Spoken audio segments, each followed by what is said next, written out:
All right, here comes the intro.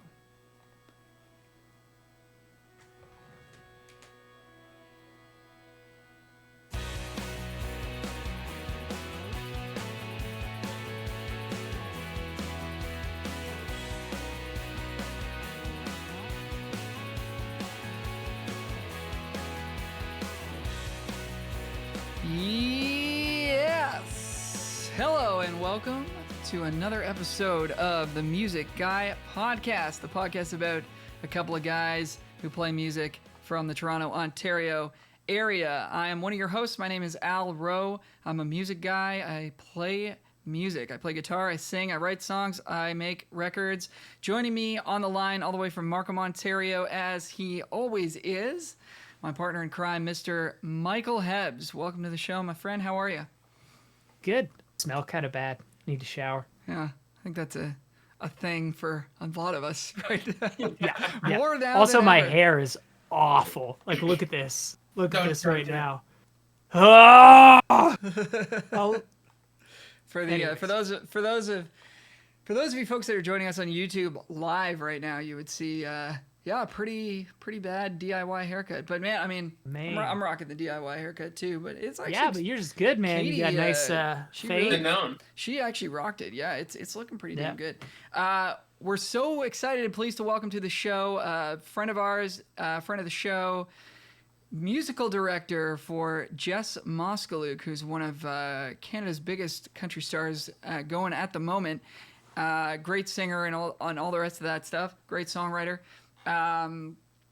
We're pleased to welcome musical director and guitarist and backup vocalist. He's a songwriter in his own right. Great guy, great musician, Brennan Wall. Welcome to the show. Thank you. Thanks for having me, guys. This is awesome. I'm super stoked. Dude, we're so glad you're here. So for people who don't know Jess Moskaluk, we'll put some links in the show notes and all that kind of stuff, but she just had a song go #1, and that was her single Country Girls, which was #1 in Canada. That was her first #1 single. Is that correct? Yeah, first #1. Yeah, she's had a couple other like really close, like unfair, like it's like, oh, it's made it that far. It'd be nice to see it go #1. Never did, so it was nice. It was really nice for this one to come through. Yeah, super stoked. People might be familiar with the song "Cheap Wine and Cigarettes," which feels like it was a #1 for her. It was a huge hit, and still tons of airplay for that one. A bunch of sets of cover bands that I play with. Yeah, I've covered that song. Yeah, that's awesome. But I mean, I guess this is the first one that truly did hit #1, so that's huge. And current single right now is called "Halfway Home." So if you folks are fans of Canadian country music or just good singing and songwriting in general, you should check out Jess, because she's super awesome and a great person as well. I've met her a couple times, and Brennan works with her all the time. So let's just jump into it. So you're from Winnipeg, Manitoba originally, is that right? And you still live there now? Yeah, exactly. I've always born and raised Winnipeg guy. I love it here. It's great. There's a great music scene here. It's been awesome. Yeah, I really enjoy being here. Mm-hmm. Yeah, there's a lot of there is a lot of music coming out of there. Bros Landreth is, one of my favorite. I was just about to say that right now. You love Joey Landreth. Yeah. Among a lot of other guys. Like Ariel Posen's blowing up right now, and he played in the Bros Landreth, and now he's kind of doing his own thing, which is awesome. And the list goes on, even just for guitar players alone. Never mind bands and. Yeah, I mean, David James, who I toured with a couple legs last year, is also from Winnipeg. David. Field Guide moved over. Yeah, he's in Toronto now, but he's originally from Winnipeg. So there's just a ton of folks. Now, Jess is from Saskatchewan. Is that right? Yeah. So she's right in between Regina and Winnipeg. Okay. Yeah, Langenberg, which is kind of like just on the Saskatchewan side of the border. And how did the Winnipeg music scene get so good? Like, what the fuck happened? Yeah, everyone says that. Like, I've even had instances where I've been out and about or at the CCMAs, or you meet somebody and someone's like, oh, right on, like, where are you from? And they go, I'm from Winnipeg. They're like, you're going to be good. I never even heard you play guitar. I bet you're great. Like, which is kind of a funny thing. But yeah, I think there's a couple different things that come into play for that. One being the classic, it's winter peg and everyone's locked down, right? And everyone's like, oh, you guys I don't leave the house for days in the wintertime. It's so cold. I dislike the cold to begin with. Never mind, it's so cold here anyway. So I'll just hunker down and write and practice and get in this like weird mode of like being in this room for days and days, and which is great for being a musician and getting better and kind of trying to like level up. I always think I was like, oh, I feel like I'm like leveling up right now. This is awesome. Feel like you're Goku at 30 times gravity. Yeah, exactly. Yeah, 100%. Getting over 9,000. Yeah. So there's that aspect, which is I think a big deal because like there's nothing pulling you away from being in your studio space. And then another thing that's massive is just the community. Like you were mentioning Joey Landreth, and we're talking about Ariel Posen and like guys like Murray Pulver and Paul Yee that are older than Joey, and there's like Darren Savard is Winnipeg. He plays with Dallas Smith. Mm-hmm. Chris Ulrich, he's a Winnipeg guy. Yes. He plays with Dallas Smith and he plays with Jess. Like field guide, right? Dylan McDonald. Stephen Arundel, he's from here. He plays with Chad Brownlee. Wow. Yeah. Like the list goes. Like I'm missing people for sure now that I'm on that spot here. Yeah. But it's crazy, and so I think because of that, and those guys being here, and like myself and Chris are about the same age, and all those other guys are a little older. Is we would go out to like the King's Head pub or the Cavern, like venues here, and we would go, and I would just sit and like lean on the bar, like Sunday nights at the King's Head, and just study up. Right, and watch these guys play, and I would watch, and they're all so friendly that in between sets, we'd hang out, we'd have a beer, we'd nerd out, I'd be like, and at that time too, be like, what's on your pedal board? What kind of pickups do you have? Like just going full nerd as like a new guy on the block. When looking back, it's like, well, they're just great players. They could be playing anything, it would have been amazing. So doing that, hanging out with those guys, and then them getting gigs that they couldn't make, and saying like, hey, you want to come over to my place? I'll show you the parts. We'll hang out, and so that you're covered, and so that the gig, like I'm covering my ass for the gig. It'll be great. You'll be confident enough, because we were new. Like I had done some gigs, but I didn't know what it truly meant to learn a set. And those guys really handed that down, and I think that got handed down from guys like Paul Yee and Murray Pulver, where they would all hang out with these guys, and they, I had the same conversation with Ariel, and he would talk about how that happened to him as well, with guys that were a little bit ahead of him. So it's been passed down, right? Yeah. To essentially be like, oh, this is how you learn a set. This is how you learn harmonies. This is what the level of preparation needs to be. And I think that just carries through, right? And like myself and Chris lived under a house together, so we would practice together a bunch. And then when I moved out of my room, Dylan McDonald, field guide, moved into that room, and there's been a bunch of other musicians that have been in that house, and it's kind of just like, yeah, wow, perpetually people just hanging out and making music and being nice to each other. Yeah, sounds like a utopia, man. Yeah. Exactly. Sign me up.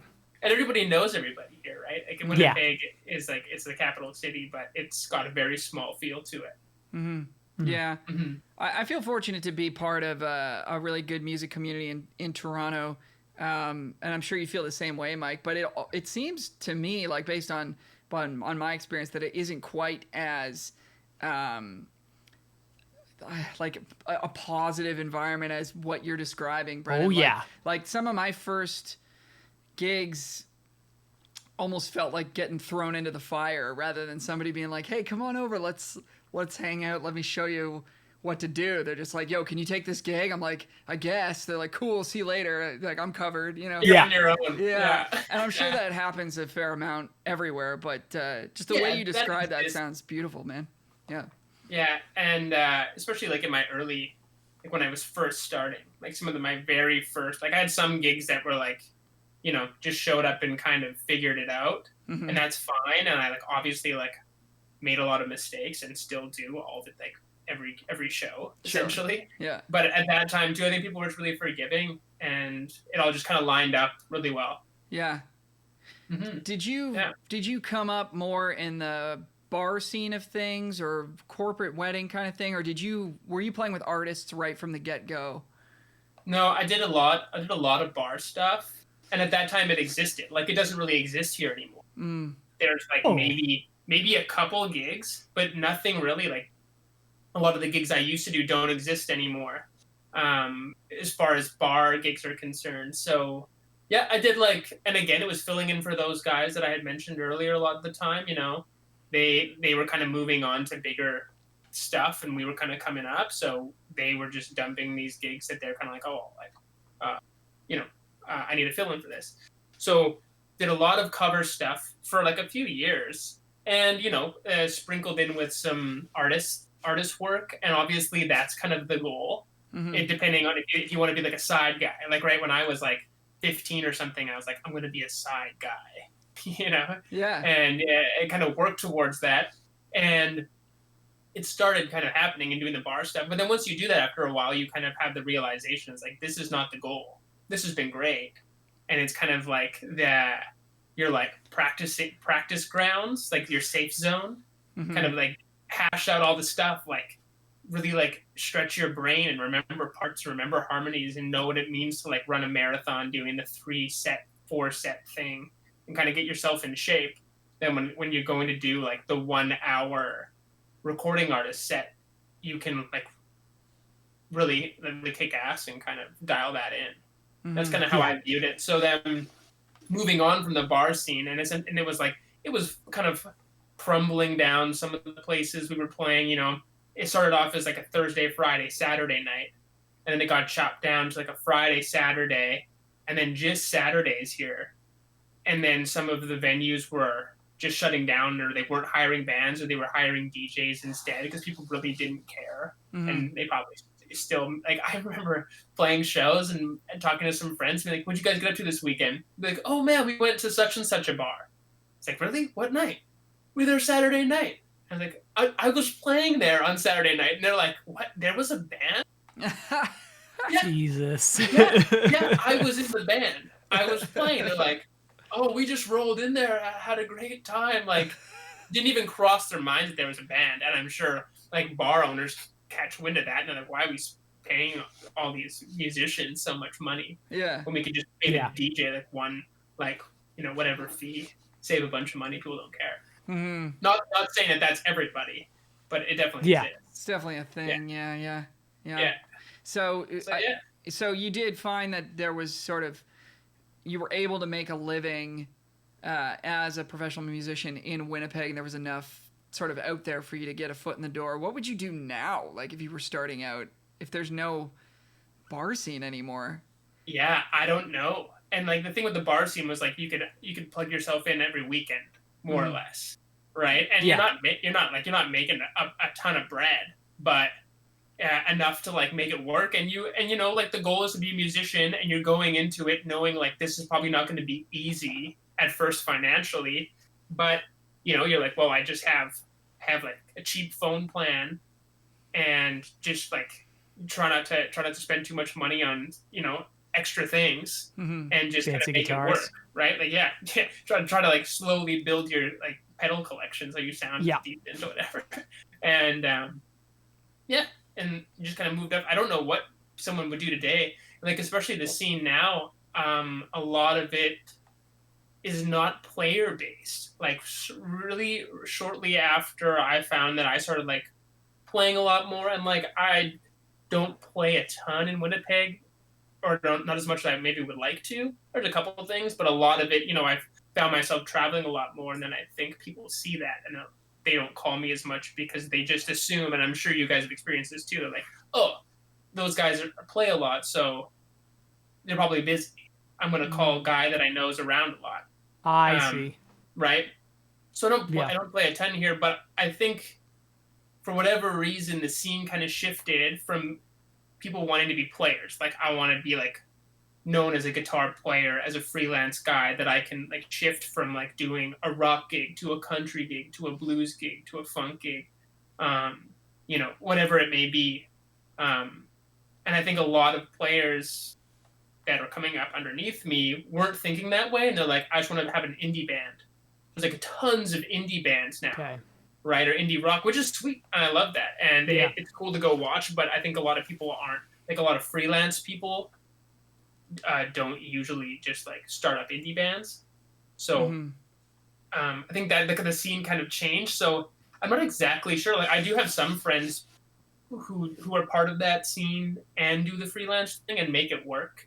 Or you have a side hustle, right? Whatever that may be, just kind of make it work. My thing, I always had it in my head, like, I have to be full musician.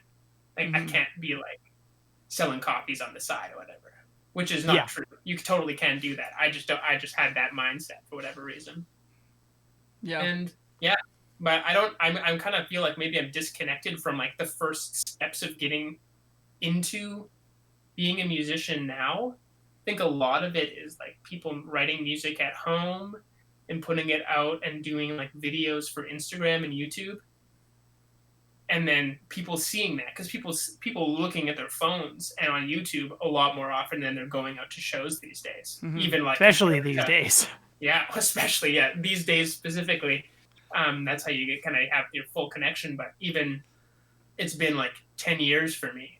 So 10 years ago was a totally different game. Yeah. So tell us a little bit about your background. You studied music at post-secondary school? Yeah, totally. Which one? U of M, University of Manitoba. Okay. There's kind of two options in Manitoba. So there's the U of M, and then there's Brandon University, and Brandon is like 2 hours outside. And some people that live in Winnipeg will choose to go to Brandon just because they prefer the program or the people, whoever they want to work with.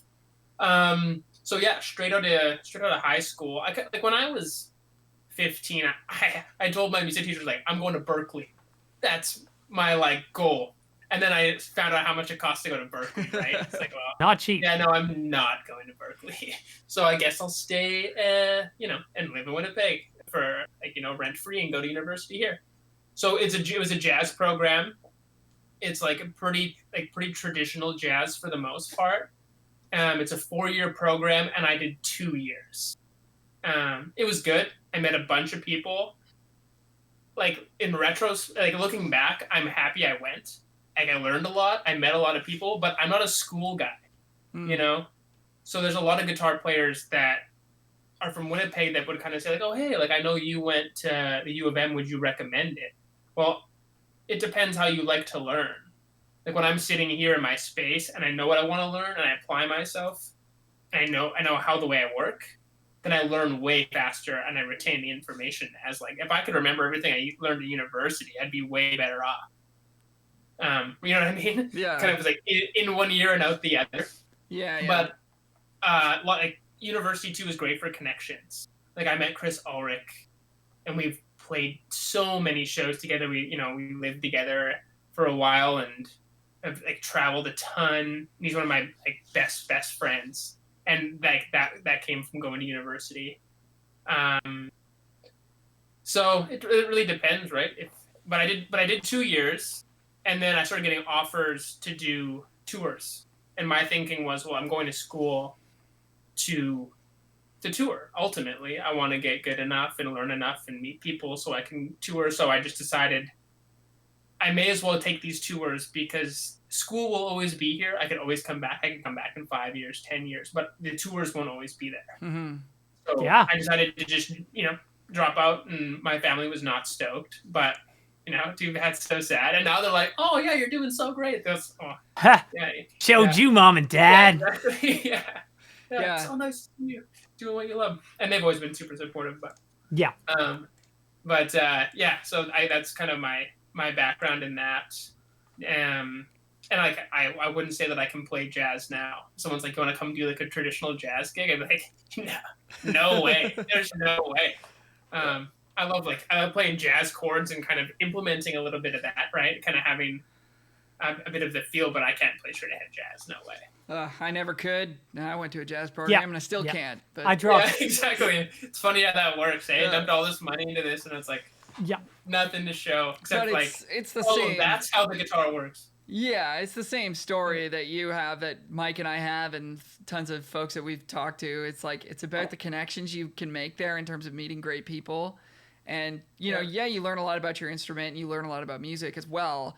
But you also get out what you put in, right? So if you're, and it's just like you're saying, it's like, if you know what you want to learn and you apply yourself to that, you know, you come out of a jazz program, now you're musical director for, you know, a huge country act, right? So it's like, if you want to, whatever direction you want to go in, apply yourself in that direction. And if school fits into that, great. And if it doesn't, great. Just, you know, be smart about where you're putting your money. Like did you meet Rich and Will and Mark? Yep. At Humber? Yes. Yeah. Pretty solid track record. So there you go, right? Like it's the same story. Mm-hmm. Yeah, exactly. Yeah. And we've been working together for, 10 years or whatever. It's the same as you. Exactly. So, yeah. Yeah. So, awesome. So you're getting these offers to come play on some tours. What were some of the first artist gigs or tours that you were on where you were like, man, this is happening? Like you got that. You got that feeling, that inner smile feeling where you're like, yeah, this is happening. It's like it's really coming together now. Like the plan is like materializing. Yeah. Yeah, like some of the first tours I did were like, a little bit grungy, which was at that age super awesome and like totally cool. And like it didn't cross my mind that like this is tough. I'm just like I'm traveling Canada and the United States just playing guitar. Like, this is the dream. Mm-hmm. Yeah. Like, getting paid aside, whatever I was. Like, whatever, it was great. And then a big turning point was I did a couple of these tours, like, sleeping on the ground, like, just traveling with a yoga mat and kind of like laying it on the ground at someone's house and sleeping on that in, like, the middle of the States somewhere, like the East Coast Canada, West Coast Canada. Like we did kind of like a little bit of a loop. Mm-hmm. I did that a couple of times and had no problem with it. But, you're like, okay, so whenever you're working towards anything, you're like, this is great. I've done it now. What's the next step? Mm-hmm. That's always in your mind. And I feel like you have to have that like landing point or else you're just kind of floating and fishing and it's harder to kind of get what you're trying to achieve if you don't really know what that is you're aiming for. So one of my first tours, the destination was a CCMAs, and it was in Toronto or Hamilton, or something like that. Mm-hmm. And we got there, and the artist I was playing with is Jason Kirkness, and he had a deal with MDM, and Jess Moskaluk was on MDM, and so was Chad Brownlee, Haley McLean, like a bunch of artists that I was like, oh my God, these guys are awesome. And I got to meet them and watch them. We played on some shows with them because it was like a label show at the Cadillac Lounge. I think that's what it's called. Yeah. In Toronto, right? That place. Yeah. It's still around? I think so. I was there like within the year, I think. Okay, nice. Yeah. That was a good and spot. We did a show there and I met everybody and hung out and went home, did some of their tours, so I was on a tour with another artist, and I got a call from Jason saying, "Hey, do you want to play a show with Jess at Dauphin Country Fest, which was not far from here?" She was coming in and she needed a guitar player for a show. So I learned the set in like someone's house in Calgary in their basement while we were staying there for like a night or two. Learned the set, listened to the music all the way home, like driving home from Calgary from that show. Got home, got in my car, went to Dauphin, played the set, and she was essentially like, "Oh, that was great. Like, what are you doing? What are you doing for the rest of the summer? We have some more shows if you want to play." Sweet. And so then I hopped on that, and then that was like 6 or 7 years ago or something. Yeah. And then it's like, and then from that gig, I got other gigs, and then from those other gigs. So you just gotta treat every gig like it's your last, and it'll kind of roll into the next one. So like me playing with Jason on that same label rolled into playing with Jess because that was the connection. And then I got a phone call from Jess's management once I was at home just hanging out, and they asked me if I wanted to play guitar with Chad Brownlee, who was on the label at that time, to doing a cross-Canada tour. And it was playing with Chad Brownlee, Bobby Wills, and Jess Moskaluk. And I was like, yeah. Sweet. But I remember that was, like, this whole build-up was it. Like, this is a tour bus tour. Oh, my God. This is the goal. Like, the goal was to, like, play some big shows with some recording artists and, you know, like, live on a bus. In my mind, that was making it. Right. And it still is awesome. I still love going on the bus. I love sleeping on the bus. I love hanging out on the bus. I love walking off the bus and going to play a show. Like, the whole thing is sweet. So that was kind of, for me, I was like, I have arrived, you know? Yeah. Tour bus. Yeah. No more yoga mats. Yeah, no more. Yeah, I went from, like, literally sleeping in closets. Like, oh, I could probably, like, lay out in this closet. This will be my private room in this place. Yeah. To, yeah, tour bus tour. And it was always kind of like having that landing point, seeing ahead to be like, okay, I'm here. This is great. But I've done it now. Like, I feel like I've worked through where I am. It feels good. I'm ready I'm ready to bite off another chunk. What would that be? And kind of looking ahead to see where that is. And then like, you know, just like telling people, like, I want to do that. And I think when people are like, okay, like, I remember telling people that I didn't want to play bar gigs. Like, there was a day that I decided, and I went and hung out at, like, Times Change here in Winnipeg, a couple other shows, and people were chatting, like, what's going on? You know, it's like, you know what? I kind of like don't want to do bar gigs anymore. I feel like I really want to move into just playing with artists, playing original music with good people. That's the goal. Mm-hmm. And then next thing you know, people start calling you, being like, oh, I remember you were saying you were looking to do this kind of thing. I actually have something that just rolled in. You want to take it? And kind of putting that out there and getting that into people's ears, and, you know, however else. And I've always found that really works well, right? You're kind of always moving forward and always trying to kind of tackle the next thing. Yeah, never becoming, like, complacent. No. Yeah. Exactly. And then also too, I'm the kind of, like, I've always been the kind of person, like, okay, I did this. That was great. What's the next thing? Like, I kind of feel like I have to keep rolling forward, or else I'm gonna, like, slip back in a way. You know, like, and whatever that may be, like, whether it's playing music, whether it's, you know, projects outside of music, or if you're exercising, or if you're making food or whatever. It's like, hey, I've made that before. How could I do it better? How could I change it? What's something else new that we could do? That, like, kind of freshness. I think it just keeps things interesting. Like, especially if we're all playing music for a living, the last thing you want it to become is stale. Yes. Right? So how can you keep it interesting and keep yourself excited and pushing forward, so that you want to practice, you want to try your best? Because, you know, I'm sure we've all felt it, where you're working on a set and you're like, this is the last thing I want to do right now, is work through this set. Whether it's music you like, or maybe it's music you're not super into, but you took the gig because, for, you know, various amount of reasons. The goal is try to keep it interesting, because we all play music because we love it, not because we have to. Yeah. And, yeah, it's not to pay the bills. Exactly. Well, you're trying to pay the bills, but yeah. Rich said Rich De Silva, who we had on a couple episodes ago, is a great friend of yours and ours as well. Rich plays drums for Jess Moskaluk, if folks out there don't know.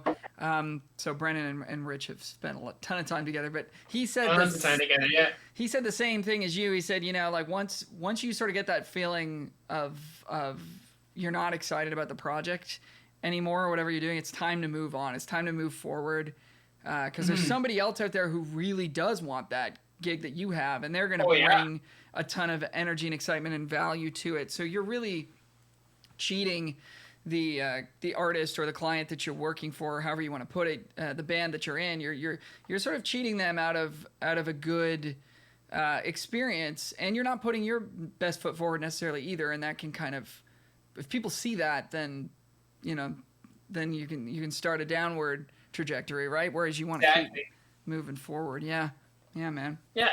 And it's like, I think Rich said this too, but I'm huge on this. Is like you need 2 of 3 points.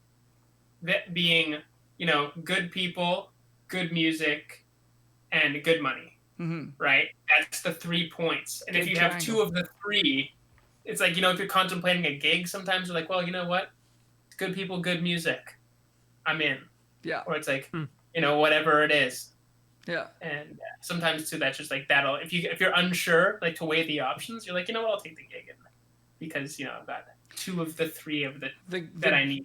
The good people point though is kind of the pinnacle. That's got more weight than the other 2, I think. Oh yeah. I remember, sorry to cut you off, but when I was doing the bar gigs, there's people that have been doing it for ages and they're kind of salty on the whole deal, and you go jump in on the gig and it totally ruins the entire experience.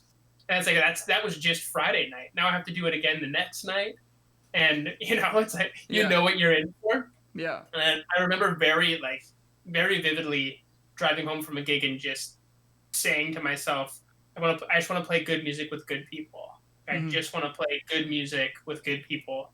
That's the goal. Because when you realize that you're playing music that you don't love, or you're playing music with not so great people, everything else is out the window. Mm-hmm. Like that really makes everything work. It probably heads you in a more like bitter direction too. You fall into that trap of being like, oh, you can't make it in music. It's a waste of time. Should become an accountant. I'd be better off just like doing a 9 to 5 or something. Mm-hmm. So, yeah, because none of us are doing this for the money. We gave that up as soon as we decided we wanted. So if a gig pays $1,000, that's great, but there's still a part of us that's like, if the music sucks or the people aren't fun to be around, you're not enjoying that time. And as grateful as I am for all that work, if you put me on a gig that paid $1,000 a week, but I couldn't stand the people, couldn't stand the music, I'd be miserable. So there's no, there's just no way that the money is ever that important, for sure. Yeah, and you could make that money doing something else, not ruining your favorite thing. Exactly. That's fair. That's a very valuable thing. Not ruining your favorite thing. Mm-hmm. Yeah, exactly. We should call this episode. Keeping the integrity of music and your relationship with your instrument. Yeah. That's cool. So what are you doing to keep things exciting for yourself now during this quarantine, or is it just business as usual? Quarantine time. Yeah. I've already feel like I've gone through a couple of phases within that, because what's it been? 2 months? I haven't even really been keeping track, but like March, April. Yep. Halfway through March. So and we're halfway through May now. So 2 months is it kind of feels like a long time to be at home, sort of aimlessly trying to figure out stuff to do. So at first I was fired up because I'm like, oh, I'm in my element. I've been training to just sit at home and practice guitar. We're all very good at being alone. Yeah. Right. Mm. So all of us musicians or creatives, artists, whoever does this sort of thing, are totally in their element. But at the same time too, I've found that without having those little things during the day or during the week that break up your work, that it's hard to keep it going. I totally got burnt out at one point. So what I first started doing is I was just practicing like a maniac, all day on the guitar, working on, I have a side project called Jade Figurine, which is a progressive, prog rock, heavy. It's got a bunch of stuff in it. And so I'm always kind of chipping away at that in between other projects or other gigs. And so now I had a bunch of time. So I was kind of working on that style of guitar. Yeah. And I have a transcription folder on my computer that's just filled with songs that I either have transcribed or want to transcribe. And a lot of it lives within that genre of progressive music.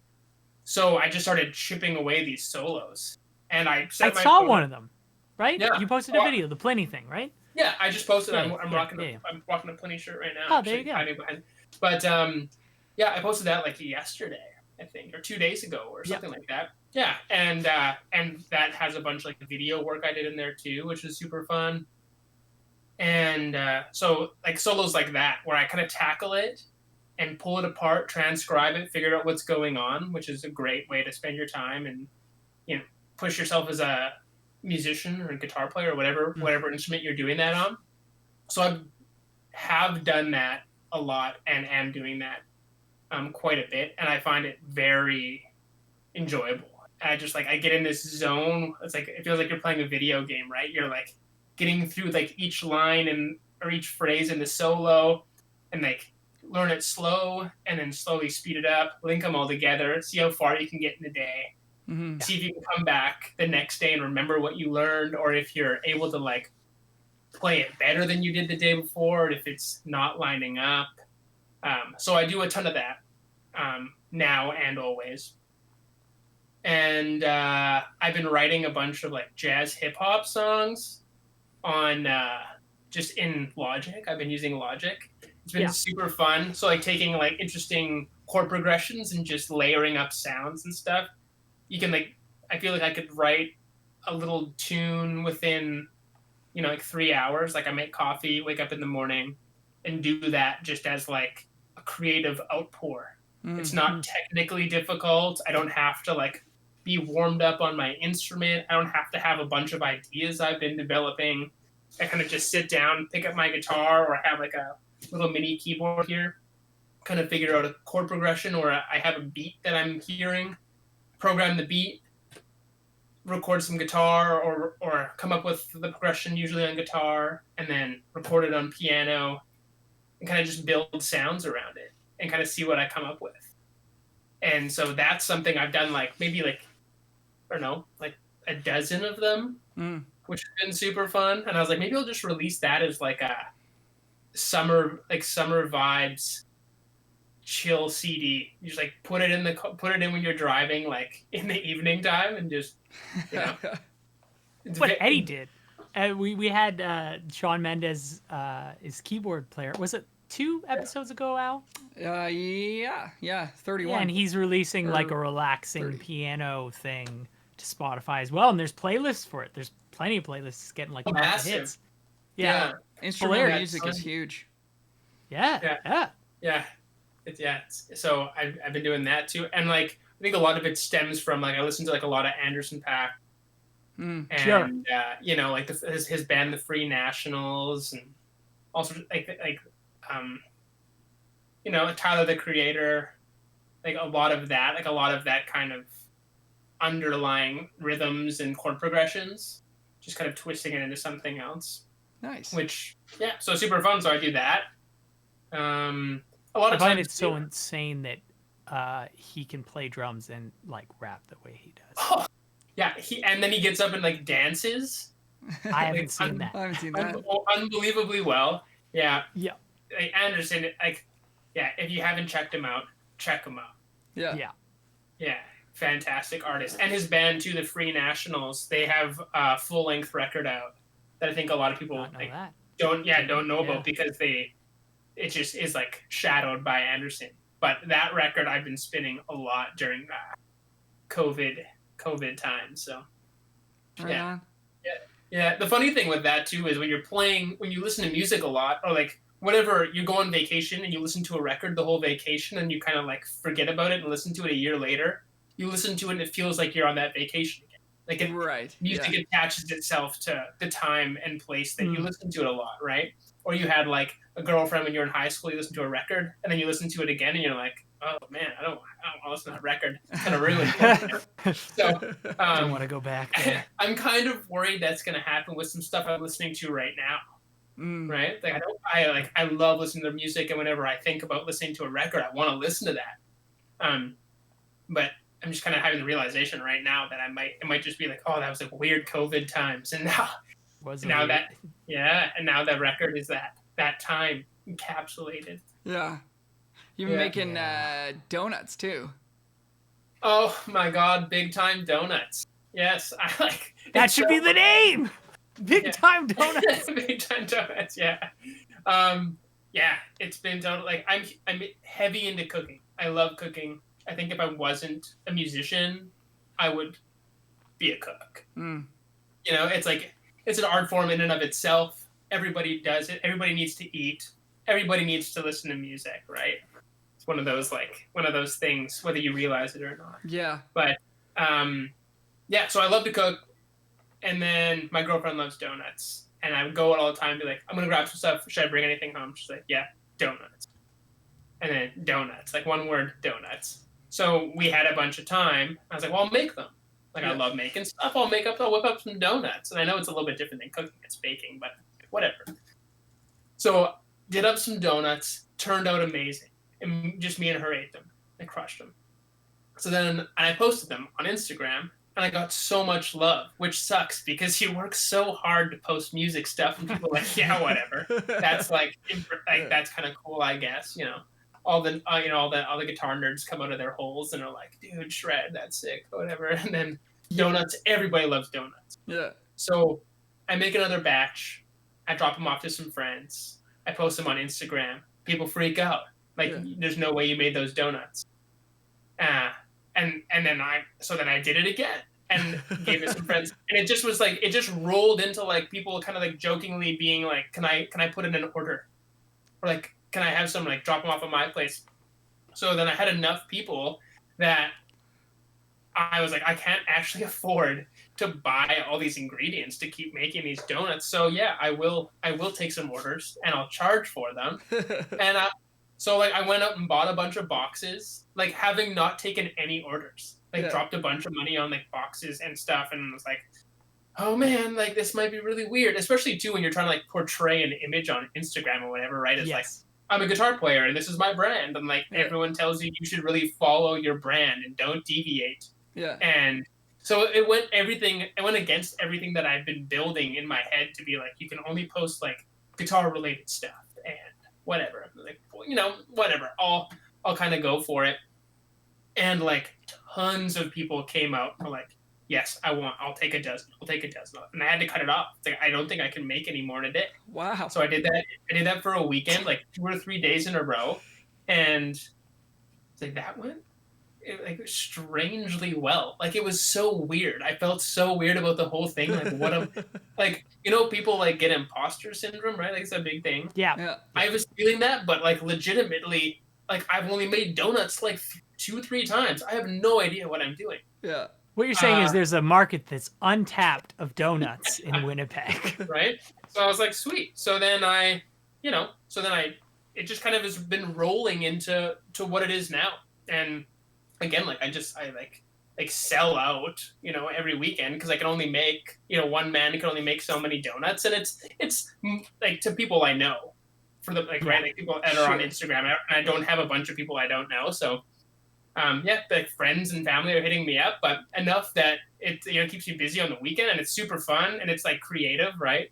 You get to kind of like make all these different kinds, and it's quite the undertaking. Like, the process of making, like 80 to 90 donuts in a matter of hours is quite the thing. But it's been great to kind of keep me occupied, right? Yeah. And it kind of achieves that thing of like breaking up what I was saying, like breaking up the days, so that when I come back to guitar, I'm like stoked again to kind of like sit down and play guitar, and then I get to take a step away, do something else, come back, and it rekindles my motivation on my instrument as well. You know what donut doesn't get a lot of action is the old-fashioned donut, and I fucking love the the old-fashioned plain, baby. Like the cake donut. Yeah. Right? Yeah. I haven't tried to attempt that. It's on the list. Yeah. Yeah, they're great. Or like it's a sour cream glazed donut. Yeah. Those are It's good. just nobody likes them. But nobody's tried them because they don't have any fancy things on them. It's just so good. We call them OFPs. Like, that's how often we get them. Like, that's an order at Tim Hortons for us on the road. OFPs. For sure. I got half a dozen OFPs. So good. That's so are funny. you deep frying them, or what's your process? Oh yeah. You have a deep fryer? No, I just have I have like a Le Creuset Dutch oven. Okay. Like heavy duty Dutch ovens. So I just I do it on the stovetop and just fill it with like a couple inches of oil, and use my kitchen table and make sure everything's like super, super ultra cleaning relentlessly the whole time, over and over, right? Like just to make sure everything's good. And then like I make the dough the night before, let it proof overnight in the fridge, pull it out, roll it out, punch them out, let them proof. When they're done proofing, fry them, let them dry, let them cool, glaze them, pack them, deliver them, done. That's the day. Yeah. And it's like, it's super fun, man. I just turn on some tunes. Like I listen to so much music now because I have this other activity that's not music related, right? Because when you're learning songs, you're listening to the songs, so you can't listen to music maybe you'd want to listen to when you're doing work stuff. Yep. And then when you're done doing your work stuff, you're like, I've been listening to music all day. The last thing I think I want to do right now is listen to more music. So it's been nice to like get hours of listening and. Yeah, no, that's amazing, dude. So now you got a donut shop. Funny. You just need you got to start like a website and an Instagram profile just for your donuts. Get it all legit. And I've had so many like it's kind of sad because I've worked so hard at music to try to build. It's like, and it's been great. I've been working a lot and playing a lot, and it's all awesome. Yeah. And then you start posting donuts, and everyone's like, I just want to let you know that I'm very excited that you've made the shift to Donut King. Like, I've had that come in. Like, what? You're not stoked on my guitar video I just posted? Or like, well, that's fine. Like, I know you can do that, but the donut thing really is really hitting home for me. Oh, yeah. There's something visceral about food porn. You know what I mean? You see it's like a sexy food, and then it's just like, I want that. And everybody can relate to a donut. Yeah. It's like not everybody can relate to like some like weird time signature or like there's like there's like a section of people that like chicken picking. And you post chicken picking video, and like that small section of people are like, oh yeah, I love this, like. And then there's the section of people that like the rock, like the dad rock. There's a section of people that like the prog rock and the blues, right? So everybody kind of comes out of their area to support that thing you posted, but not everybody. Mm-hmm. You post a donut, the Venn diagram of all those things, the center says donuts, and everyone's just like, yeah, no, I'm in on that. I'll have 6 Instagram hacks. Yeah, exactly. Get followers with donuts. Yeah, that's cool. Yeah. Right on, man. Well, I mean, hopefully this whole thing gets back to normal. You'll get back to work on music. I don't know. Maybe the donut empire will succeed your music empire, but there'll be some sort of marriage or something there, right? Yeah. Oh, Brennan, he's a great guitar player, and he always brings donuts, so you should hire him. Exactly. You gotta hire him. Like, he makes a killer pour over, and he'll probably bring some donuts, and that'll be awesome. But I can't wait to get back into music, though. That'll be nice. Full time rocking. Yeah. So I want to talk to you about sort of your main gig, if you will, in terms of music, and that's being a musical director for Jess Moskaluk, among other artists and groups. Can you just give us a little brief overview of who you work with and what that title means to folks who may not be familiar with it? What that entails, so like musical director or band leader, whatever you want to call it. So that role, essentially, you're in, like, the easiest way to say it is you're in charge of a lot of the musical decisions and musical organization of the live show. Like producing and all that, that's more recording. So when she goes in and does, or for any artist for that matter, they go in and do their records. That's usually a whole other group of people doing totally different things. Mm-hmm. So what I do is I work with the artists and the band to develop a live show and to make sure musically that it's in tip-top shape and it runs really well. You're kind of the middleman between the artist and the band. You kind of live in here, and the artist has a vision. You want to find that vision and help as best you can create that, right? Because the artist might be like, well, I want to do this and this and this. And you'll be like, okay, awesome. But then they go to the band and they just kind of like, they don't, a lot of times, not always, they don't have the verbiage to be able to take a step and let everybody know, like, I want you to do this, and I want you to hook up with him when he does that, and I need you to cover these harmonies. These are your harmonies. And, when you could, this part's missing from the record that I really feel needs to be there. This thing's happening in the record, or this thing's happening live right now, but that's not nearly as important as this other thing. Let's make some shifts. And then you make all these shifts to try to create the best sounding and looking live show that you can. That's kind of the role that a musical director plays. Additionally, a lot of it has to do with we kind of chatted about this really quick earlier, but it's like working with people, like especially music in general. It's a lot about working with people, and being a musical director is being able to step into a room or on stage with a bunch of different people coming from different places, be able to connect with them on a personal level, so that then once that's been established, you can achieve things musically. If you're not connecting on a personal level, it's very difficult to have conversations musically, right? You want everybody to be jump to it. No, you can't just jump to it and be like, do this. Yeah, and like a lot of it too is like, are you, instead of just saying, yeah, like that's not the part, play it right. Like that's not gonna fly. And if you do that, nobody in the band is gonna give you any respect, right? Mm-hmm. You need to, and it's not like you're trying to demand respect, but there has to be some level of that, and just some level of understanding that like the too many cooks in the kitchen thing doesn't work.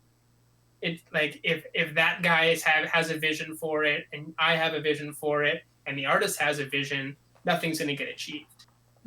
So being appointed musical director, everyone is kind of in agreement. Like, okay, Brennan's going to be musical director. He's helping the artist with the vision, and we're here to support that vision. And we're going to try our best to execute that musically.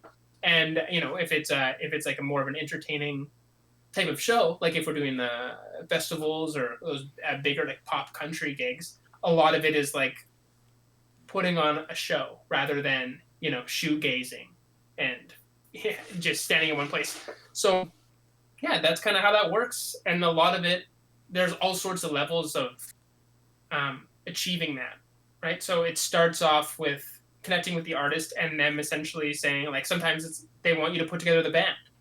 So they're coming. So I guess for Jess's band, I brought in Carl, who's on the bass.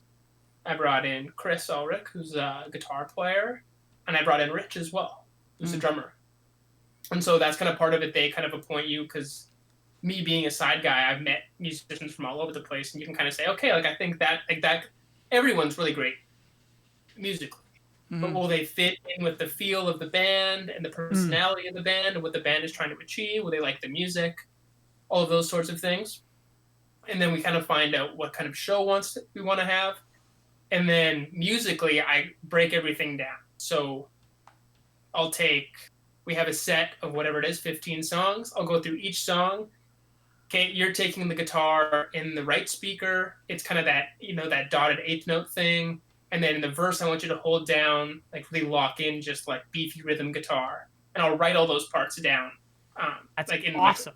In Microsoft Word, like just like word for word, like at this point, like really high gain, like I want you to just like rock out in the chorus, like don't hold back, right? And then on the next song, it's like I want I want that reverbed out tremolo part. So there's no question of us showing up at the gig and then being like, oh, you wanted me to learn the high part? I learned all the rhythm. Yeah. Right? Well, then what are you going to do? It's like, well, the show's tomorrow, and you've been practicing for the last 3 weeks on the wrong parts. So that very clear, very concise layout, and everybody has it. And for bass, it's easy. Like go learn the bass parts, right? Yeah. And then when we all get together, it's more like, okay, the pattern you're playing and the pattern the drum player is playing is not hooking up. Let's figure out what that is. As long as you guys are in agreement to what that is, I'm cool with it. Maybe it serves the song better to change it up a little bit live. That's fun. As long as the artist is cool with it and it sounds good to me, Yeah. You don't have to be I'm not a huge stickler on like, that's not how the record is. It has to be just like the record. I'm not that kind of guy. Unless the artist wants to achieve that, then sure. Like, let's dial everything in. But when I play live, it's like a little bit more gain, a little bit more aggressive. Everything kind of comes up a couple steps. That's just my style. And I think a lot of people enjoy playing live like that way, musicians and artists. And I think people like to experience music that way too. Like when you're in the room or at the festival and you're experiencing these songs that you love, like bumped up a couple notches, that's super exciting, right? And so I'm always trying to push to achieve that. So a lot of it is just that organization and having the confidence to kind of take that step and say, okay, this part, you're playing that part. This part, you're playing that part. This part, and and kind of divvying up that stuff. And same thing with harmonies too. And just making it like, okay, you're like, this guy's voice lends itself really well to a third below. Or they sing a third, right? Or they sing a third below the artist very well. Like they just have a good knack for it. So you have to play to everybody's strengths instead of just saying, I want these parts. I don't want to play those parts. So I'm going to take these things and I'm going to give the rest to you. I'm like, that guy's really good at singing 2-part harmony with a male, or he's good at singing 2-part harmony with a female. Knowing that and then building the band around that and kind of making sure that everyone is taking a step forward with their strengths at the forefront, right? Gotta make so then no one's showing up and like, I'm not good at singing high. I'm like, this is gonna be so tough. I don't have a high voice, right? And then, well, sorry, I gave you all the high harmonies. Too bad. Yeah, that's kind of that's kind of how I approach it. I think we can't emphasize enough that first thing that you said, which is just having good people skills and sort of earning that trust from the band that like, yeah, we if Brennan says this is what we should do, this is what we should do. And for them to know, and I'm sure this is the case, like if we really think something should be another way, he's going to listen to us. He's not just going to be a jerk about it. Right. No dictatorship. Yeah, exactly. I was listening to a podcast, Joe Rogan podcast, actually, not too long ago. I love Joe Rogan. Yeah, and his guest was a gentleman named Eric Weinstein, who's this like genius dude. And he has what's his podcast? He has like, it's called the Black Portal. Hole. I think it's called the Portal. Yeah, something like that. And he was just talking about.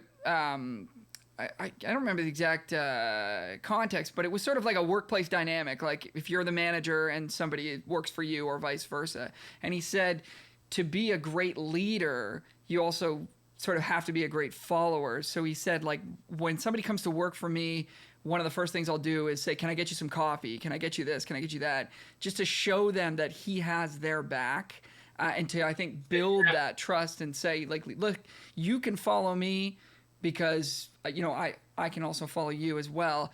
And I was on a gig recently where the musical director and we only met once when I auditioned.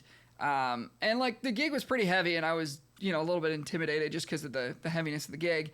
And we chatted on the phone for at least an hour. He gave me all kinds of time and he was like, look, anything you need, if any part sounds weird to you and you want, like, call me anytime, no problem. Like, made me feel super welcome, made me feel super comfortable.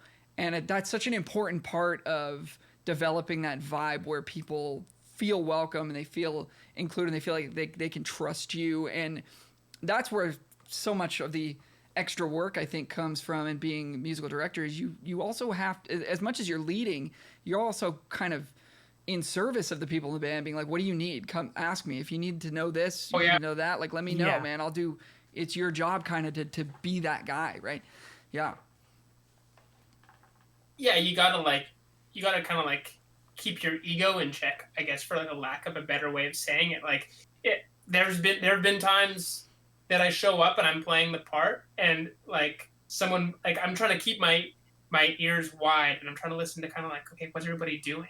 Right? Mm-hmm. Like, we've got some new songs. I'm trying to listen to the rhythm guitar and I'm trying to like make sure I'm executing right. I'm trying to see how the artist is feeling, if they're comfortable. if everyone's kind of like, I'm trying to kind of keep tabs on everything, and there's a lot going on, and then sometimes someone in the band will be like, oh, I think you're playing something a little funny, or it's like, I think the part's actually this, like, oh man, yeah, you're totally right, I totally missed that, and that's like, got it, thank you. I'm super glad that everyone's kind of open and willing to help out. Yeah. Also, too, they're not afraid if something jumps out at them to be like, "Ooh, I don't want to say anything." It's like if something jumps out at them, it's valid, probably. Yeah, and it should be like when you're playing music together, everyone should be like even. There should be no hierarchy. I don't think so. Mm-hmm. It's just people are playing different roles. So if I've been appointed the role of doing musical director, that means that maybe, like Rich, for example, he's really great at taking on the track work, which I was doing before, and it took me a while to learn this years ago, but like as musical director or whatever you're doing, you don't have to do everything. So Rich is really great at doing like dialing in SPDX samples and doing all of the track stuff. So I just say, okay, like you do that. I'm not going to worry about that. I'll worry about this other stuff I have to do. And then I'll send off, okay, like these couple guys in the band like are way better at singing harmonies than I am. I'll let them cover the harmonies. So I can everyone kind of takes on their own workload, and it's not like one is more important than the other. It all contributes to the end goal, which is having like a great band that gels, sounds good, and is happy. Mm-hmm. And making the artist happy and making like a great performance at the end of the day, right? Yeah. And it's easy for people, I think, to view the musical director as like that guy's in charge, or like underneath the artist, like the artist. Yeah, but that's not the case at all. Yeah. It's just that's just one job that's been appointed to me, just like playing guitar. And it like suits your strengths. Like just in the same way that the other things suit their strengths, your strength is, I guess, being like specific as well too, because there have definitely been occasions where it's like, okay, like I'll ask, what do you think I should learn? It's kind of ambiguous on this, and they're like, just do whatever you feel. I'm like, that's cool, but like I think it almost came out of a like, I don't really know or care. Just do something to fill the void, Yeah. Like we'll figure it out like when we all get together. Like, well, yeah.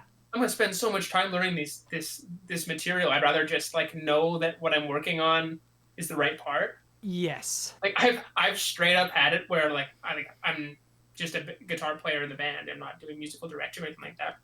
Side stage. I remember the show. This happened a couple times, but this one very specifically. We're about to go on stage. It's Boots and Hearts, which is like massive. Like main stage, like there's like there's like up to 30,000 people out there. Like you couldn't see the end. Yeah. And someone in the band, like the other guitar player,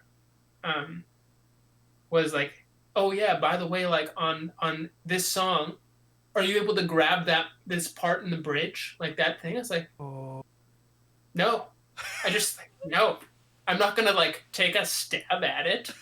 No way." Hope for the best. 30,000 people, but I was like, were you just like holding that out on me? Like, yeah. Now to be like hoping that I would say yes, so that was like off your back or something. Oh man. So terrifying. So yeah, I just said no, and like when the part came, it was like, I'm not going to be the one to make the mistake. It's almost better that nobody plays that part. Yeah. Someone tries to take a stab at it and then royally messes it up, whatever. So that's why it's important to be organized prior to showing up to the gig. Yeah. Well, it saves time too, right? Like one of the stressful things for me is like, when you're doing an artist thing or even like cover stuff, it's like, well, you talk to the other guitarist and it takes like a lot of mental energy to be like, okay, well, there's all these parts and I'm going to do this and what is he going to do? And it's like, if someone just says, no, like this is what I want you to cover. You know what I mean? It's like, great. Perfect. Then you can confidently like dig in and have no feelings of I'm wasting my time or like, oh man, I really hope that like this is the part, because I think that's happened to everybody at some point, and then you learn it's like, hey, next time I really need to know what the parts I'm trying to learn are. Yeah. Right. Especially early on when there is no musical director in the band. It's just a bunch of people with the artist, and the artist just called everybody up and said, "Here's the set list." Yeah. Yeah. Right. So. Yeah. So you, I know we're probably getting to the point where we should talk about guitar rigs. Sure. Like in terms of guitar rigs, do you do the direct in thing, or do you do like an amp, or does it I've done change? both. Yeah, it really depends on the gig. So the hot topic these days is, do you go amp modeler or do you go amplifier? Right? That's the topic, right? Yeah. So, I don't know if you can see, I got amp down here. It's like a matchless Lightning with reverb. Yeah. Sweet. 112, killer amp. Like Al toured with David James. You mentioned before. Whenever I pull this amp out, and I've played with David James a bunch too for years. He's a Winnipeg dude. Every time he sees it, he's like, "Yes, I love that amp." It's like, sweet. Yeah. No, you love the sound that comes out of the amp that I make, David. It's not the amp. Nah, it's a combination of both. Your gear sounds great, man. Yeah, exactly. Great, thanks. You sounded awesome, man. Like, what pedals are you using to make it sound like that?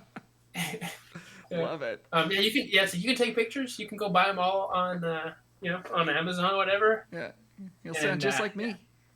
Yeah, exactly. You'll sound just like me. But yeah, so I have this matchless that I use for like anything in Winnipeg. Blues gigs, rock gigs, throw and goes. Yeah. I do. I've never been heavy into like the wedding band thing. I just never really got the calls for that, and a lot of that. Yeah. Those bands get really busy, and if you're not around, which I haven't been, then they kind of want the same band, so they can just show up, plug in, bang out the tunes. They don't have to worry about, getting some new guitar player figured out every week. So I have that, and then I have a Morgan MV45 head and cab. Yeah. So have you ever heard of Morgan amps? No. Oh my god! Like, this is the best amp I've ever heard in my life, and I've had a bunch of close friends too, musicians that are always like, that's the best amp. Like, if you ever assign that amp, I will buy that amp off of you.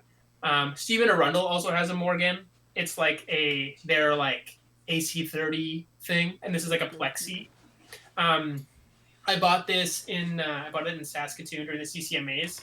And I remember like going to like a party after, and like going to Darren Savard. He's like, "Dude, look what I bought today. I got this Morgan." And he's like, I was gonna buy that tomorrow before I left to go home. It's so good. So he ordered one, and he didn't get the one that I have. Yeah. I had no idea. So, killer amp. I love that amp. So those are my two amplifiers that I have. So you have solid amps. So just let me, if I can just ask you on that Morgan, what do you like most about it? Does it take pedals really well, or does it have a natural sort of break up to it that you really like if you just plug straight in?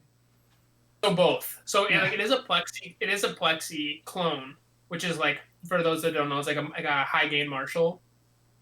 And so it rips like on its own. You can plug in, it just sounds killer.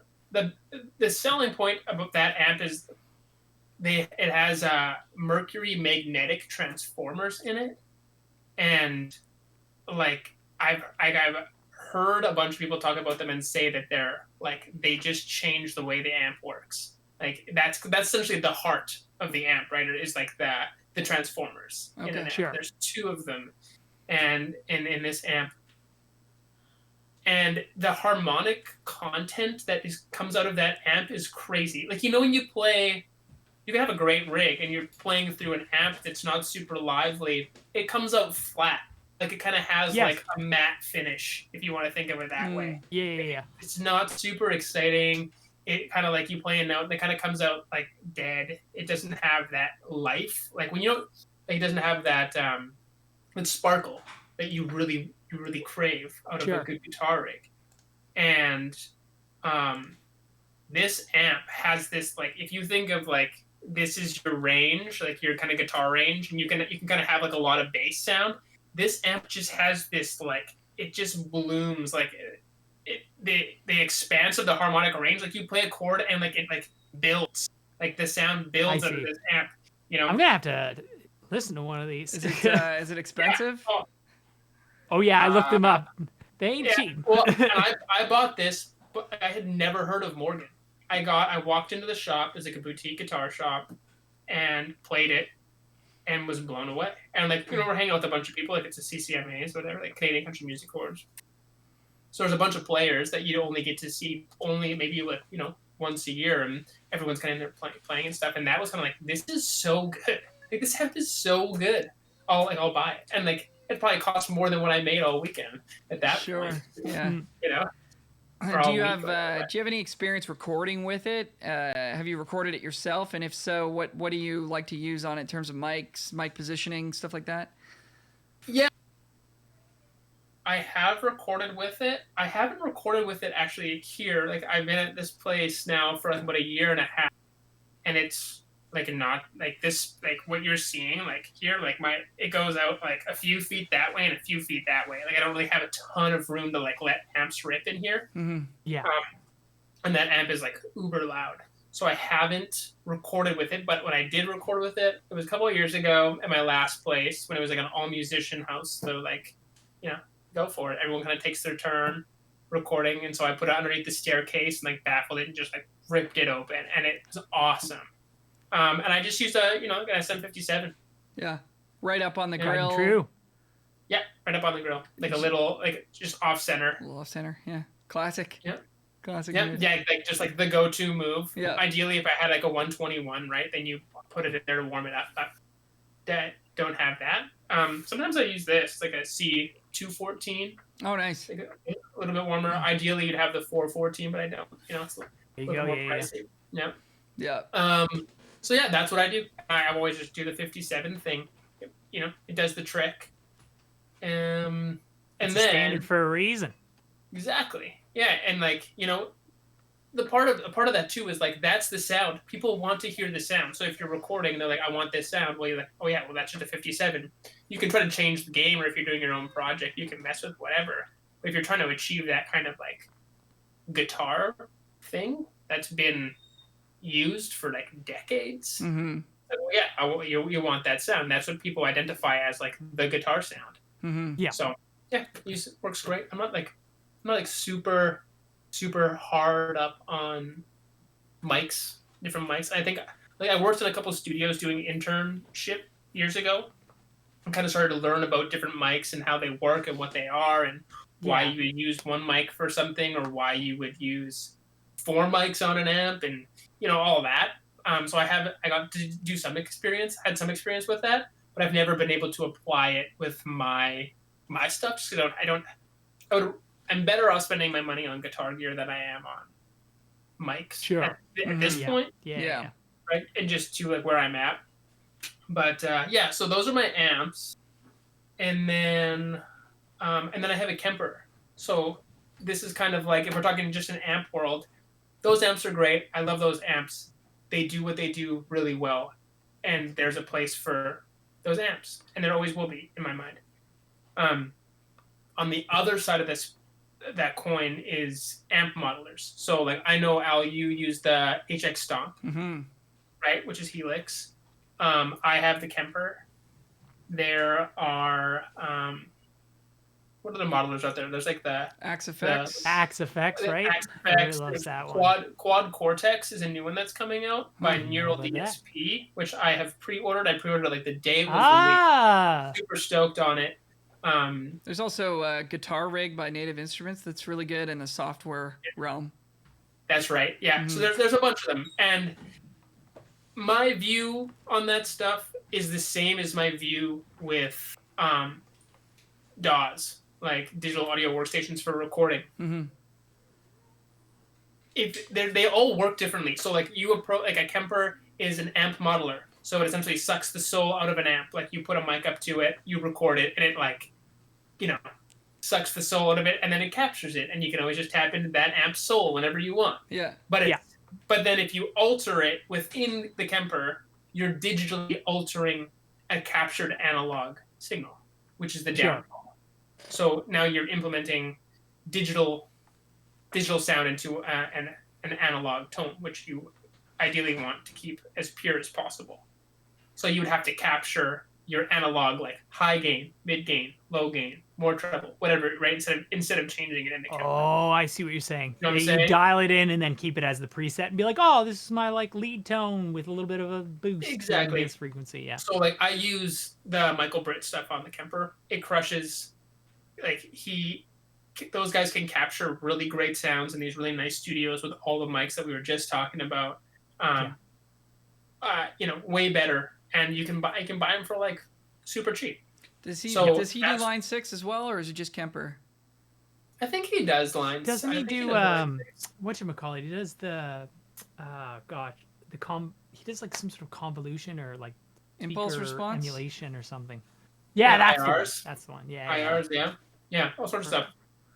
So, yeah, that like I highly recommend the Michael Britt stuff for Kemper. If anyone's out there using Kemper, man, like you can't go wrong. And like tons of people I talk to, they're like, oh, I just use Michael Britt, like M Britt stuff. Yeah. It's sweet. Like you buy a Kemper and you buy Michael Britt. Like it's almost like it should come stock. Everybody buys it anyway. Yeah. So I use that. And then on my computer, actually, I was just mentioning NeuralDSP, which is an amp software company. Okay. So like I have it's called the Archetype Pliny, which is like he's a great prog guitar player. I started rocking the shirt. I just did this cover. Like obviously I'm a big fan. There's one that is the Nolly. So Nolly, like Adam Nolly, Get Good. He is a bass player. He played in a band called Periphery. He produces a bunch of like rock and like hard rock and metal records. He has his own plugin, and then Tosin Abasi from Animals as Leaders. I'm also a huge Animals as Leaders fan. He has his own. So this is all in the computer. So what I can do is I just plug my guitar straight into my Universal Audio Apollo Twin, and then that is like the middleman between my guitar and my computer. And you pull up these plugins, and they sound so good. Like you can put your sometimes it's like, oh, I have this plug-in on my computer, it's a guitar, it's like it sounds fine. Yeah. But these sound really, really good. Like, they sound check these out. I keep on getting ads for them on YouTube. Man. And I'm like, yeah, whatever. I'm gonna go down a gator rabbit hole. Yeah, exactly. Well, you can get the trial for these. So test it out. You get like 14-day free trial. And they were extending it too because of the COVID situation. But like I told someone recently, like, oh yeah, try it out. Like you just get the 14-day free trial, and it's a plug-in. So they have the desktop, so you can just pull it up on the desktop. Like you don't even need to have your DAW open and like rip around. Nice. As high gain as you want to go, or as clean as you want to go. It's got like delay pedal built in. It's got reverb built in. It's got EQ built in. It's got IRs built in, like caviars we were just talking about. IRs. 3 different amps on the Pliny one. There's like 6 or 7 different amps with 3 different cabs on the Nolly one.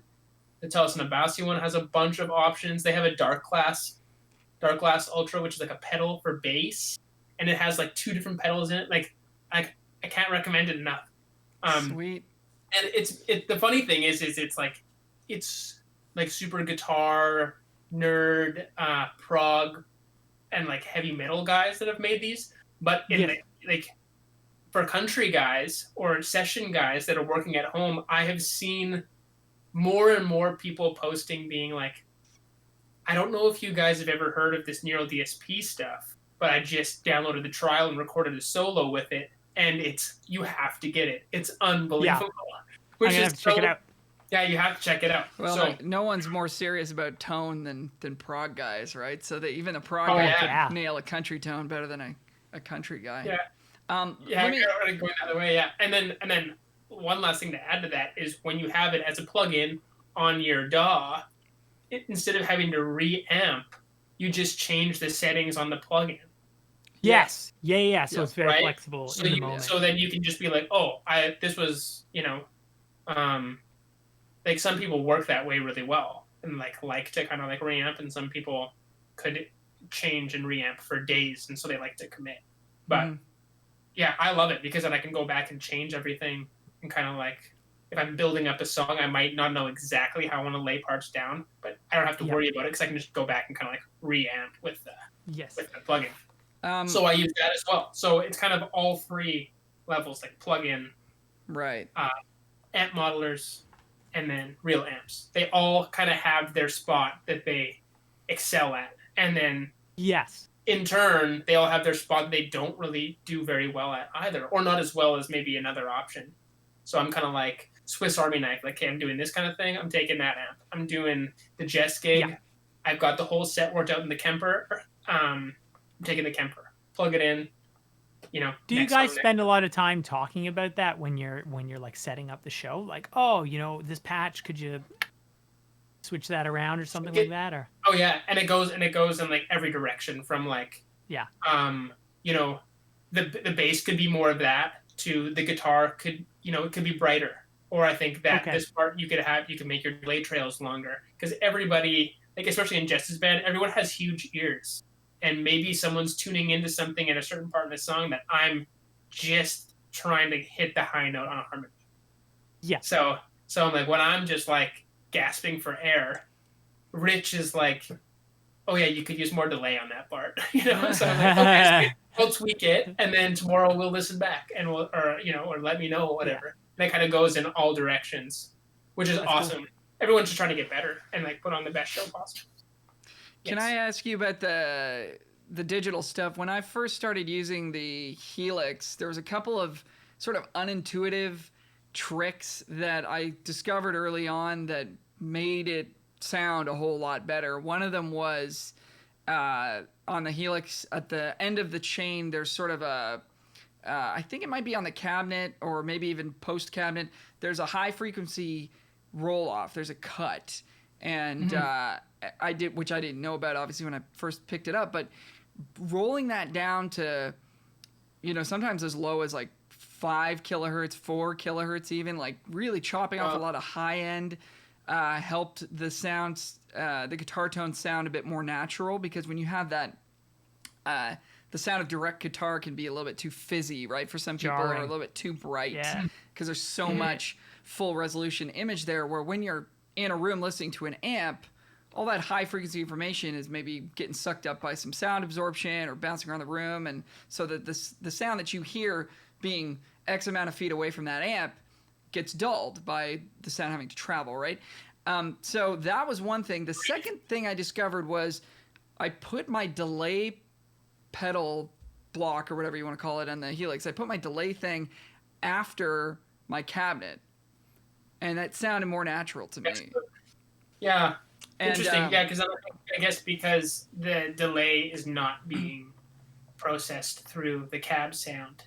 Yeah. Therefore, it's like studio delay or something. Yeah, digitally it makes more sense. Yeah, it was just a little unintuitive when I think about how I would want to set up a pedal board. Are there any like tips you would have for people who are venturing into digital guitars? Like, yeah, here's a few things you want to look out for to make it sound like what you're used to when you're rocking an amp. Yeah. So yeah, like exactly on the topic you were just talking about, kind of like a lot of it you wouldn't know unless somebody told you about it, or you do some hard digging. So see if I can remember what it's called. Like my Kemper's put away right now. I haven't really been using it because we're not gigging at all. Yeah. But there's like in one of the tabs, like you dive, like, you know, you take a left turn in this tab, and then you go 3 over, and then you go to that tab, and then you go like, you know, a couple of notches to the right or whatever.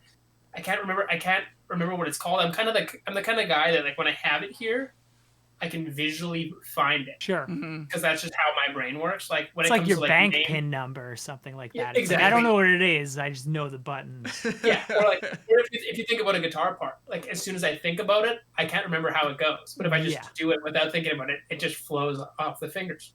Yeah. But it's a bottom line is a lot. What you were saying is these amps come across more hi-fi than you would like. Like it's too pristine. There's no breath. There's no air in that. It's just guitar and like your face, and it's like this. Like there's no kind of buffer. Mm-hmm. So a lot of times you want to create that buffer.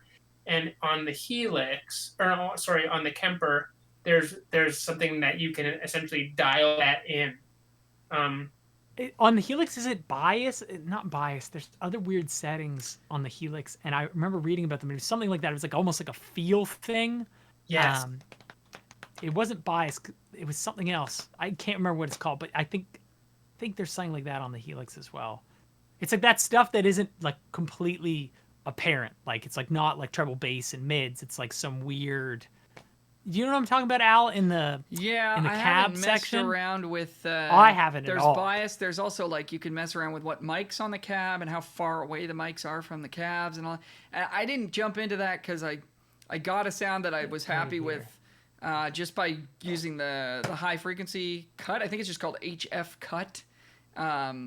Just rolling off, and I think I rolled off some like sub lows as well, and that gave me a sound that I was happy with. But yeah, they do have a lot of sort of stuff in there that doesn't make much sense to me. But yeah, like it's the difference between the amp simulators and an amp is an amp. It's like my knobs are right here, like right in front of my face on the ground, on my pedals, on my guitar, and on my amp. I can see them, I can grab them, I can turn them. Mm-hmm. And it's very easy.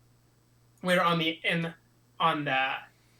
Kempers and Helixes, you have to like go like dive down like 10 layers into the dungeon of this thing to figure out where this setting is. And then once you do it once, you have to then remember how to get back there if you want to change it again. Yeah. And you can't do it in the fly. No, and you can't do it on the fly at all. Yeah. So I've done some gigs with a Kemper where I had like my headlining gig I was playing with somebody, and then somebody on that gig saw that I was going to be on that gig and they needed a guitar player, so they called me up and they said, "Can you jump on this? We're opening up for whatever artist you're playing with." It's like, yeah, sure. I'm totally down. So then I would try to guess my settings on the Kemper because I was bringing it to the gig. Yeah. You know, and it worked out fine, but it's in my opinion pretty risky because you're like business. I just looked up on the Helix thing what those settings were. So there's sag, ripple, bias, and bias X. And I know amp bias, but other than that, no fucking idea. It all sounds what like those are. like phenomenons from like power, you know, the irregularity of power or whatever. Yeah. Well, yeah, sag, like amp sag is like when the tubes are like getting like compressing sound. Oh, okay. The amp. You get amp sag. Like it's like a lot of people really like amp sag, but I guess you wouldn't get that on a digital amp because it's how the tubes react to your guitar. So I guess you can create that. Mm-hmm. Crazy world we live in. It's just all that stuff is very cool. A lot of people talk shit about the direct in thing, but I think it's more like how you're able to use it. You know what I mean? Like someone who, you know, is just a guitar player and that's all they ever think about, plugs into a great amp, sounds like good. But I feel like if someone like Al is a sound engineer, you get Al on one of those bad boys, and once he gets to know real well, he's gonna get some tones. I don't know, man. The thing is, you have to have the give a shit to dive in. Like for me, mine only goes so far. Same. So when I got the Kemper and I got like the Michael Britt stuff, and you dive in and you're like, hey, it sounds good. Yep. Like my care to spend another like day or two tweaking this stuff, and I don't even know how it sounds with the band. Like I'm in my studio. Yeah. It sounds decent because like with, you know, like a band like Jess's band, or, you know, when you're playing with David, you're all coming from different parts of the country, right? Like Rich is coming from Toronto, I'm coming from here. Jess and some other guys are coming from Regina, and so you'll plug in and you play this. Like the main focus is to make sure everyone's playing the parts right and are hooking up, and then secondary to that is like trying to get your tone dialed in and stuff. And when you're gonna tell everybody like, wait, let me dial in my tone.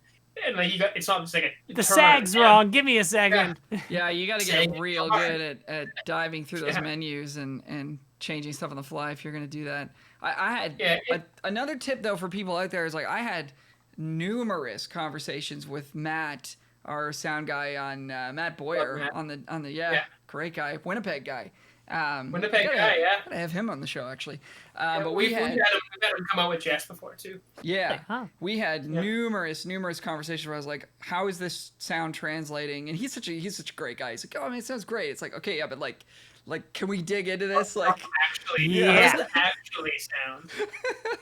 how does it really sound? But And I'm but yeah. communicating with him and just being and having that again, that trust and that team relationship between if you're traveling with a sound guy, you can get into the nitty gritty and they can be like, yeah, man, I think it's a little bit too bright or not bright enough, or maybe a little bit more gain, and you can really work it, because you, even when you get it sounding good in your home studio through your headphones or whatever, like you're saying, Brennan, how do you know how that's going to sound through a front of house system in a venue live? You don't. Yes. The only person who knows that is your front of house guys, so they're such a valuable resource to help you tweak stuff, I think. Yeah, and that can kind of go both ways, right? Like, it depends what your relationship with the front of house guy. Yes. Front of house guy is like, after most shows, I like to talk to the sound guy and be like, how did it sound out front? Like, I tried something different, and it really bothers me when they're like, yeah, man, it sounded great. Yeah. Yes. Okay. Like, maybe it sounded good, maybe it didn't sound good, but I really want to know what you actually thought. Yeah. Because they're the big ear. They're, like we were talking about jobs before. Everyone has like their their little job they play. They are the ear for everybody and everything, right? Mm-hmm. So it's good to bounce stuff off your sound guy always and have someone that you trust. Additionally to that, talking about the overall sound as, say, a guitar player, is you have your tone dialed in. Once it goes through what you're hearing, then it goes through the microphone. Then it goes all the way to the sound guy, and then he cuts this, he chops this up, scoops this, then it comes out, and then he pulls your volume down because maybe he doesn't want to hear as much as you. He's trying to get the vocalist on top, and you're like, "Oh man, is my tone good? Like, is it? I hope it's sounding great." And meanwhile, no one out front is listening to your guitar tone, and you've been like the sound engineer has totally shaped your guitar into something different coming out of the PA, right? Like, when guitar players are like, oh man, I don't use that volume pedal because it kind of sucks a little bit of the high end off. Well, also as well too, people who knock on the direct in thing, I feel like it can be, I don't have a ton of experience with like really big shows like that where you have a sound guy constantly, but like, by the time they're like, oh yeah, the tone of this amp sounds so good, and it's like, well, that's because you're hearing an amp in a room and it's like loud, whereas in your ears you're hearing kind of closer to what the microphone would be hearing, right? Like, I would hope. Yeah, that's true. You're not used to that. And sound guys love direct. They don't have to fight anything. Do. Yeah. Right? So I remember when I first started getting into that world, I was using a radial. Al had that, didn't you? JDX. Yes, direct JDX. drive. Yes. Yeah, baby. And it sounded great. Great pedal. So I ran that stereo with an amp. So before I had the Kemper, I would fly with my pedal board, and then I would get just like Fender Deluxe Reverb. Like, I knew where we went. I was get a Fender Deluxe Reverb. That was kind of like my canvas. Mm-hmm. And then I started using the JDX, and who knows if my amp was even up front? I don't know, but that our sound guy and like a bunch of different guys I have worked with when I had the JDX were like, this thing's the best, because you just get to you just bump it up a little bit. The guitar's right there. The solo is like right where they need, because they're worrying about so many different things. They pull up the solo, they pull it back down. Like, it sounds nice, it fits nice. There's no worry, right? And then you have this kind of angry beast of an amp behind you that they can kind of blend in that energy with the directness and cleanliness and controlled thing of a direct. Mm-hmm. So they almost work really well together, the JDX. And also too, it keeps the guitar player probably happy if they're used to hearing their own amp and stuff like that. And that was kind of my transition. Like, I had just an amp, then I had an amp with a JDX. Like, I was just dipping my toe. Yeah. Like, I don't know if I want to go direct, man. Like, I don't know if the it's black cool. magic. Well, it's also it's a nice way to transition, because that JDX pedal's only like $100 or something. In fact, I think I got it because Rich said, you got to get this thing. Chris and Brennan are using it, and it's awesome. So I picked it up, and it's only like $100. You put your pedals into it that you're already using anyways, and it takes pedals really well. Yeah, and it takes them really well, and you go from there. Whereas a Kemper is like a significant financial investment. You might not even enjoy the workflow of it or the feel of it or whatever. So it's a good way to sort of dip your toe, like you're saying. The camper's a computer. So, like, it's a chip. That thing could fry or, like, give out in the sun or, like... I had a bunch of problems with mine because I have, like, the lunchbox one because I got it on, like, a crazy deal from an old music teacher, and I bought it. And ideally, you'd have the rack-mounted one. But this thing, like... this is a warning to anyone who wants to get a camper and travel with it. Do not buy the lunchbox camper, which is, like, their head version instead of the rack-mounted version. Yeah. Because I would put it, I had this big long Pelican case that I put my guitars in, and I could fit a guitar in there, and I could fit a camper in there, and I could fit some clothes in there. It was like this, like, totally worked out thing. But people at the airports treat your stuff like garbage. So it gets thrown around, bounced, there's a camper in there. And what I learned is I showed up to a gig, I turned it on, and the loading, it's like a computer. At the end of the day, camper's a computer, and it's loading, and then it gets to the whole thing, and it just nothing happens. Oh no! Oh boy! Like I'm not prepared to like not use this. Yeah. Which is terrifying. Oh boy! And I'm looking at it, and I'm like, what's going on? It's not working. I turn it off, turn it back on again. Not working. I take the whole panel out, like all the guts and everything, and there's just a computer chip like floating around in my camper. Oh no!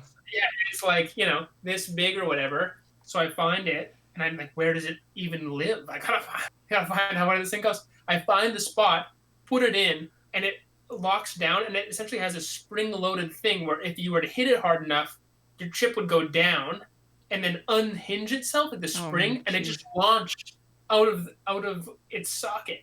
And this has now happened at least half a dozen times. Oh no! Where, like, at least you know how to fix it. It wasn't just like, just go direct in. Yeah, exactly. Real direct in. Yeah. Yeah. So that's a huge problem. So if you're gonna buy a camper and travel with it, buy the rack mount. Buy a rack because this is like a huge issue. To the point where I tape it down inside the camper, like I have tape in my camper. Yeah. And or official Brennan wall mods. Yeah, exactly. And or travel with a backup rig if you can afford it. Like I rented a second Helix when I was on tour just in case. Something, you can swap over to. It'd be a good backup rig for a camper. It's cheap. Yeah, renting a Helix is pretty easy to do from Long McQuaid here in Canada. So you could just do that and set up a few tones. At least you got something if your main rig goes down. With the camper, you can have your whole sets and all your sounds and everything saved on a USB. Oh, so wow, that's you know what I'm surprised hasn't happened yet, and I've had this conversation with a couple of different guitar players. Is everyone's just showing up to festivals now for the most part that are doing like some of the bigger slots with campers. Everyone just brings their own camper and then plugs it in. And then when the next set comes, they take their camper off and the guy brings the identical camper with just different settings and plugs it in. There's just like these campers are just being changed over. So what I think the festival should do is they should have like 4 campers, like the backline campers. I would love this so much. You're leaving your house. You grab your guitar, and like I got a pedal board with like my wireless and a couple of different delay pedals and my camper switcher. So you have your guitar, your pedal board, and a USB. Oh yeah. You show up to the festival like whatever time, a couple hours early. The band that's on, right? They have their campers. The campers come off. The band that's going on next has already set up this other campers. They come on with those campers. Then you walk up. You plug your USB in. You load your settings into the camper, and then you go up and you use the camper. Like they're all the same. The ultimate backline for guitarists. Yeah. Wouldn't that be great? That would be great. Yeah, and then you never have to worry about because like they're heavy and they're like a burden to like carry across the country. And everyone's flying in and using the same thing anyway. You may as well just travel with a USB. Dude, I want to live in this world. I know. It'd be beautiful. Maybe we got enough time now. We should send out emails to all the backline companies. Yeah, hey, PSAs. Here's my idea. Yeah, this would be beautiful. Well, I want to thank you so much for coming on the show, man. I think we should wrap her up. We're running a little bit long. That was super fun, man. We could do. Yeah. We could go for another 2. Yeah, I'm down. But yeah, thank you very much for having me, you guys. Dude, thank you for coming and answering our questions. Yeah, we would love to. We would love to together. We'll do part 2 sometime. That'd be great, man. Yes. Yeah, we can you dig into some whatever, I want to leave some folks with a little bit of your music, if that's cool. Can I play a little bit of Jade Figurine? Oh yeah, go for it. I love that. There's 3 tunes here on Spotify: Joke of Death, Astral Projection, Meridian. Which one do you think sums you up the best? Oh. Maybe go for the first one. Okay. Yeah, it's kind of like a good it's kind of got all sorts of stuff in it. All right. Well, instead of our normal outro music, we're gonna outro with Jade Figurine. How does that sound? Awesome. There we go. Thanks again. So where can folks find you if they want to reach out, say hello, ask a question, etc.? I love chatting about whatever. So Instagram, I've always got the Instagram on the go. So my handle is just Brennan Wall, BRENNAN WALL. And then on my Instagram page, there's like a link to my website, and like it's got my YouTube hookup on there. It's got my Facebook hookup on there. It's got like my email contact. So Instagram's kind of the easy hub to find everything. Right on. And the solo project is called Jade Figurine, and that's available on Spotify. I'm assuming all the other streaming services as well? You betcha. Right on. And Mike, where can people find you? The Meek on Instagram. That's pretty much it. We got nothing else going on. Right on. I'm at AlRoMusic on Instagram as well as Twitter and Facebook. And you can follow me on Twitch as well, twitch.tv/AlRoMusic if you want to see some live stream stuff. And you follow the podcast on Instagram at Music Guy Podcast, as well as Twitter and Facebook under the same handle. And check out our YouTube channel. We've got all these uncut video versions of the podcasts that we do when we're able to do them, as well as some tutorial videos and stuff like that for you guys to check out. So that's going to do it for this week. Thank you so much, Brennan, for coming on, man. We appreciate you taking the time. Yeah. And all you have is time now, though. So yeah, exactly. We appreciate it a little bit less than, if it were the real summer. Yeah. No, yeah. I had a great time chatting with you guys. Awesome. Awesome, man. So anyways, here's the song from Jade Figurine. This is called Joke of Death. And we'll see you guys next week for another episode of Music Guy Podcast. Bye for now. You are nothing more than this particular life, than this particular ego, which came from nowhere and is going nowhere.